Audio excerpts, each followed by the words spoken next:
Good morning बच्चों। 12वीं के अर्थशास्त्र में देखेंगे बाजार के विभिन्न रूप में। बाजार के रूप में अथवा संरचना के रूप में हम देखते हैं पूर्ण प्रतियोगिता। इसमें देखेंगे हम पूर्ण प्रतियोगिता एकाधिकार पढ़ेंगे आगे। तो हम आज पढ़ते हैं पूर्ण प्रतियोगिता। तो पूर्ण प्रतियोगिता होता क्या है? जहाँ पर क्रेताओं विक्रेताओं की संख्या अधिक हो, जहाँ पूर्ण गतिशीलता हो, फर्मों में विक्रेताओं का अधिक संख्या हो, खरीदने वाले बेचने वाले अधिक मात्रा में हो, और वस्तुएं जहाँ समरूप हो और कीमत की भी जानकारी क्रेताओं को होती है। तो ये होता है पूर्ण प्रतियोगिता। जो पूर्ण प्रतियोगिता है वो हम देखेंगे आगे कि पूर्ण प्रतियोगिता की दशाएं क्या क्या होती है। जो यहाँ पर दशाएं हैं, विशेषता है, उसी को हम अर्थ में भी लिख सकते हैं। जब कभी आपको अर्थ लिखने आए, बस अर्थ लिखने आए, तब विशेषता को भी वहाँ पर दर्शा सकते हैं। तो विशेषता को याद करना जरूरी है। तो पहला दिया है फर्मों या विक्रेताओं की अधिक संख्या। पूर्ण प्रतियोगिताओं में फर्म और विक्रेताओं की संख्या अधिक होती है। फर्म भी अधिक होते हैं और विक्रेता भी, बेचने वालों की भी संख्या अधिक मात्रा में होती है, तभी हम पूर्ण प्रतियोगिता कहेंगे। पूर्ण प्रतियोगिता दशा में फर्म और विक्रेताओं की संख्या बहुत अधिक मात्रा में होती है। दूसरा है क्रेताओं की अधिक संख्या। बेचने वाले अधिक हैं तो खरीदने वाले भी अधिक है। इसमें खरीदने वाले की संख्या को भी अधिकतम बताई गई है। जितना बेचने वाले हैं वैसे ही खरीदने वाले की संख्या इसमें बताई गई है। किसी भी वस्तु को खरीदने वाले की संख्या अधिक होती है, तभी पूर्ण प्रतियोगिता कहलाएगा।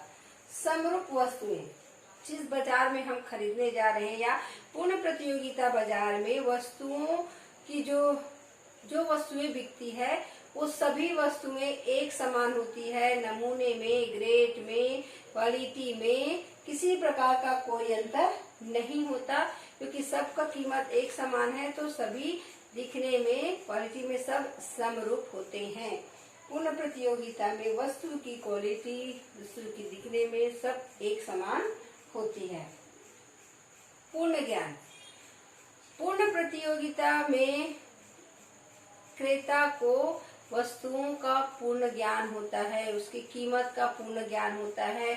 उनको प्रत्येक दुकान में बिकने वाले वस्तुओं का एक एक हिसाब रहता है, एक एक जानकारी रहता है कि वो वस्तु उस दुकान में बिक रहा है, उसकी कीमत क्या है, क्योंकि सभी जगह एक समान कीमत बताया गया है। तो उसकी कीमत का उसको पूर्ण ज्ञान होता है। कहाँ हमको खरीदने जाना है तो कौन सा सामान हमको खरीदना है तो उसकी कीमत क्या होगी, उसकी जानकारी उसको होती है। फर्मों का स्वतंत्र प्रवेश। पूर्ण अर्थव्यवस्था में फर्मों में, उद्योगों में स्वतंत्र प्रवेश होता है, क्योंकि वो सब वस्तुएं समान है, बेचने वाले अधिक है, खरीदने वाले अधिक है। तो फर्मों का एक दूसरी वस्तु, मतलब एक जगह से दूसरी जगह जाना, एक वस्तु बना रहे तो दूसरे वस्तु को बनाना उसके लिए आसान है, वो चले जा सकते, क्योंकि सभी का समान कीमत होता है, सभी समान होते हैं, कोई अंतर नहीं होता। तो वो एक जगह से दूसरी जगह वो जा सकते हैं। पूर्ण फर्मों का स्वतंत्र प्रवेश होता है, कोई उसमें बाध्य नहीं होता, क्योंकि नमूना वही रहेगा और कीमत वही रहता है। तो एक सामान बनाए, दूसरा सामान बनाने में, उसको जाने में कोई किसी प्रकार का कोई परेशानी नहीं होता है। छठवां दिया है पूर्ण गतिशीलता। गतिशीलता वही है कि हम एक जगह से दूसरे जगह जाना। तो गतिशीलता का पूर्ण अभाव रहता है, क्योंकि गतिशीलता होती है क्योंकि हम अगर देखेंगे सामान को एक जगह से दूसरी जगह जाकर खरीद सकते हैं। एक अगर वहां नहीं मिला दूसरी जगह जा सकते। और में देखेंगे हम कि सामान जो है हमको खरीदने में उतनी ज्यादा परेशानी नहीं होती है, और बनाने वाला, बेचने वाला एक जगह से दूसरी जगह जा सकते हैं अपने सामान को बनाने के लिए, सामान को बेचने के लिए, या खरीदने वाले भी जाकर खरीद सकते हैं। इसमें गतिशीलता होती है, पूर्ण गतिशीलता होती है, क्योंकि कीमत में कोई अंतर नहीं है, क्वालिटी में कोई अंतर नहीं है। तो बेचने के वाले भी और खरीदने वाले भी उसमें पूर्ण गतिशीलता होती है, कहीं पर भी जाकर वो खरीद सकता है। 7वां दिया है विक्रय एवं यातायात लागतों का अभाव रहता है। हम खरीदने के लिए किसी भी सामान को बहुत दूर जाने की हमको जरूरत नहीं है, हमको उसमें यातायात का कोई खर्च देना नहीं पड़ता, क्योंकि वही कीमत सब जगह समान रहता है, तो हमको कहीं और दूसरी जगह मोल भाव करने के लिए जाने की जरूरत नहीं है।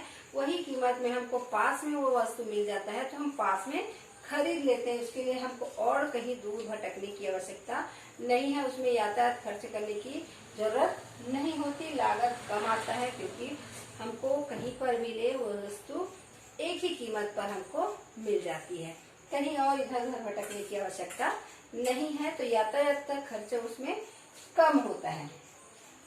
अब देखते हैं क्या पूर्ण प्रतियोगिता काल्पनिक होती है। तो कहा गया है कि जैसे पूर्ण प्रतियोगिता है, अपूर्ण प्रतियोगिता है। तो अपूर्ण प्रतियोगिता असल जीवन में जो बाजार की स्थिति होती है, जब बाजार जाते हैं वहां पर अनेक प्रकार के वस्तु होता है, अनेक प्रकार के बेचने वाले होते हैं, सब अपने हिसाब से कीमत तय करते हैं और अलग अलग बाजार में उस वस्तु का अलग अलग कीमत होता है, अंतर आता है। तो ये जो पूर्ण प्रतियोगिता बाजार है, इसमें एक समान रहता है, कहीं पर कोई अंतर नहीं रहता, तो इसको काल्पनिक कहा गया है। और असल बाजार में जो स्थिति होता है वो पूर्ण प्रतियोगिता में देखा जाता है, तो इसीलिए पूर्ण प्रतियोगिता को काल्पनिक प्रतियोगिता, काल्पनिक बाजार का रूप दिया गया, काल्पनिक कहा गया है, क्योंकि फर्मों या विक्रेताओं की अधिक संख्या इसमें काल्पनिक है, क्योंकि असल जीवन में फर्मों या विक्रेताओं का अधिक संख्या नहीं होता है, उसमें एक सीमित होता है, फर्मों या विक्रेताओं का एक सीमित होता है, बहुत सारा नहीं होता। उसी प्रकार क्रेताओं की संख्या अधिक, वो भी एक प्रकार से काल्पनिक है, असल जीवन में इस प्रकार का कोई नहीं होता कि क्रेताओं की अधिक संख्या हो, कम ज्यादा होते रहता है कि जितना हम बेचने वाले हैं उतना ही खरीदने वाले हैं। सबकी स्थिति एक समान नहीं होती, सब खरीदने के लिए तैयार नहीं होते, सब पैसा देने के लिए तैयार नहीं होते जितना वो बेच रहे हैं। सब में मोल भाव रहता है, जिस कीमत में वो बेच रहा है उस कीमत में बेचने के लिए हम तैयार हों, बहुत मात्रा संख्या में तैयार हो, ये जरूरी नहीं होता। तो ये असल जीवन में ये कुछ नहीं होता। समरूप वस्तुएं, तो समरूप वस्तुएं, सभी वस्तुएं एक समान हो, सभी का कीमत एक समान हो दिखने में और क्वालिटी में सब समानता, ये असल जीवन में नहीं होती है। अलग अलग पंखा ही बनाए हैं तो पंखा का भी क्वालिटी अलग अलग होता है, अलग अलग नाम से बनता है, सबका क्वालिटी अलग होता है, रंग रूप अलग होता है, कीमत भी अलग अलग होता है। तो असल जीवन में इस प्रकार की कोई व्यवस्था नहीं होती। पूर्ण ज्ञान, बाजार का पूर्ण ज्ञान कहा गया है, तो बाजार का पूर्ण ज्ञान असल जीवन में नहीं होता। बाजार में जितने भी वस्तु बिकती है उसका पूर्ण जानकारी हमको नहीं होता, कितने कीमत में बिक रही है, क्वालिटी क्या है, इसकी जानकारी घर बैठे हमको नहीं होती है। बाजार में जाएंगे, पूछेंगे दुकानदार से, तभी हमको उसकी कीमत की जानकारी होगी। तो असल जीवन में इस प्रकार की कोई जानकारी हमको नहीं होती है। फर्मों का स्वतंत्र प्रवेश एवं तथा बहिर्गमन, इसमें कहा गया है फर्म में जब चाहे हम उसमें जा सकते हैं, जब चाहे उसमें अलग हो सकते हैं, कोई किसी प्रकार का कोई बंधन नहीं होता। परंतु ये असल जीवन में इस प्रकार का कोई ये नहीं होता कि कभी भी हम फर्म में जा सकते हैं, कभी भी वहां से बाहर हो सकते हैं। अब पूर्ण गतिशीलता, गतिशीलता की भी बात कही गई है, तो ये असल जीवन में पूर्ण गतिशीलता नामुमकिन ही है, पूर्ण गतिशीलता नहीं पाया जाता। विक्रय एवं यातायात लागतों का अभाव, ये भी हमारे असल जीवन में नहीं होता। हमारे घर के पास या